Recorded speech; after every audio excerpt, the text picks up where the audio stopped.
और रेडियो दशकों से एंटरटेनमेंट का मेन रिसोर्स रहे हैं और इधर कुछ सालों से रेडियो के प्रति लोगों का रुझान कम हो रहा था, लेकिन एफएम का विस्तार होने से रेडियो की तरफ लोगों का रुझान फिर से होने लगा है। अपने देश में लगभग हर घर में रेडियो और टीवी है, इसलिए अगर आप इस फील्ड में करियर बनाना चाहते हैं तो यहाँ पर आपके लिए ढेर सारे मौके हैं।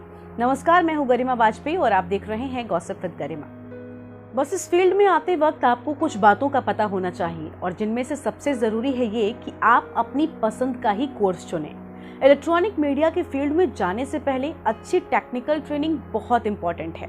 इंस्टीट्यूट्स के द्वारा इस फील्ड के लिए बहुत से कोर्स चलाए जा रहे हैं। आप चाहें तो सर्टिफिकेट कोर्स कर सकते हैं या फिर डिप्लोमा या फिर डिग्री कोर्स भी कर सकते हैं। देखिए, कोर्स का जो सिलेक्शन है उसके टाइम पीरियड के आधार पर भी किया जा सकता है। कुछ महीनों से लेकर कुछ सालों तक के कोर्स होते हैं, जैसे कुछ सिर्फ 6 महीने के होते हैं, कुछ साल भर के होते हैं, कुछ 9 महीने के होते हैं, तो अलग अलग टाइम पीरियड होता है। और अब बात आती है एजुकेशन क्वालिफिकेशन की। इलेक्ट्रॉनिक मीडिया में कोर्स के हिसाब से ही एजुकेशन क्वालिफिकेशन अलग अलग मांगी जाती है। सपोज आप अंडर ग्रेजुएट कोर्स करना चाहते हैं तो उसके लिए आपका 12th पास होना जरूरी है। वहीं अगर आप पीजी लेवल यानी कि पोस्ट ग्रेजुएट लेवल का कोर्स करना चाहते हैं तो इसके लिए आपका ग्रेजुएट होना बहुत इंपॉर्टेंट है।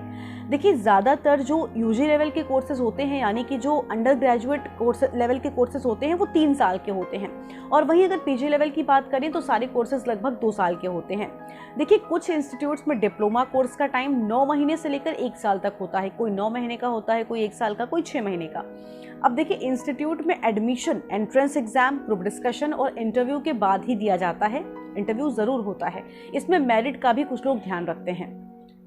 इस इंडस्ट्री में पर्सनल स्किल्स भी बहुत जरूरी हैं। टाइमलाइन को मीडिया फील्ड की लाइफलाइन कहा जाता है।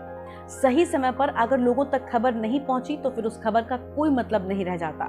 इलेक्ट्रॉनिक मीडिया में तो कंपटीशन पूरी तरह से टाइम फैक्टर पर ही टिका हुआ है, यानी कि हर कोई ब्रेकिंग मारना चाहता है, हर कोई दूसरे से पहले खबर प्रसारित करना चाहता है, हर कोई ये चाहता है कि सबसे पहले खबर को वो दर्शकों तक पहुंचाए। और इसीलिए इस फील्ड में वो ही लोग जाने की सोचें जिनमें पेशेंस है, बिना थके, जिनमें कई घंटों तक काम करने की काबिलियत है, जो हर हालत में जल्द से जल्द खबर प्रसारित करने का काम करेगा, वो ही इस फील्ड में आगे बढ़ सकता है। देखिए, देखा जाए तो इलेक्ट्रॉनिक मीडिया पर्दे के आगे और पर्दे के पीछे 2 पार्ट्स में डिवाइडेड है। पर्दे पर एंकर और रिपोर्टर ही दिखते हैं, वहीं पर्दे के पीछे पूरी की पूरी एक टीम है जो लगातार काम करती रहती है। इस टीम में प्रोड्यूसर होता है, प्रोडक्शन इंजीनियर होता है, न्यूज़ एडिटर होता है, स्क्रिप्ट राइटर होता है, पैकेजिंग होती है, कैमरामैन होता है, वीडियो एडिटर होता है, ग्राफिक डिजाइनर होता है, और असाइनमेंट होते हैं, इनपुट होता है, आउटपुट होता है। बहुत सारे लोग होते हैं, बहुत सारे लोग शामिल होते हैं और इन सभी का काम डिवाइडेड होता है, लेकिन ये सब मिलकर एक कंप्लीट न्यूज़ बनाने का काम करते हैं।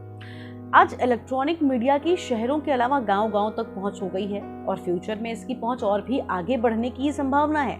इसीलिए अगर आपके पास किसी भी समय कार्य करने की क्षमता है, आपके पास न्यूज़ सेंस है, अंग्रेजी पर आपकी अच्छी पकड़ है और आपका माइंड जो है वो क्रिएटिव है, तो आपके लिए इस फील्ड में बहुत सारे अवसर हैं और बहुत अच्छा करियर आप बना सकते हैं। इसमें पर्दे के आगे और पीछे भी करियर है और सभी की अपनी इम्पोर्टेंस भी है, क्योंकि आप अपनी रुचि के अनुसार ही करियर चुन सकते हैं। बेहतर करियर के लिए ये जरूरी है कि आप अच्छे संस्थान से, एक अच्छे इंस्टीट्यूट से कोर्स करें। अगर आप डिग्री कोर्स करना चाहते हैं तो bachelors of journalism and mass communication कर सकते हैं, जो कि BJMC होता है। इसके अलावा शॉर्ट टर्म कोर्सेज भी आप कर सकते हैं, लेकिन बैचलर्स डिग्री कई जगह पर जरूरी कर दी जाती है, मैंडेटरी कर दी जाती है जॉब के लिए। देखिए, शुरुआत में संघर्ष जरूर है, लेकिन एक बार पहचान बन जाने पर आपकी सैलरी बहुत अच्छी हो जाती है और इस फील्ड में काम करने वालों को उनके काम के अनुसार ही सैलरी के अलावा और भी कई सारी विशेष सुविधाएं भी दी जाती हैं। तो अगर आप इलेक्ट्रॉनिक मीडिया में करियर बनाना चाहते हैं तो इन सभी बातों का ध्यान रखिएगा।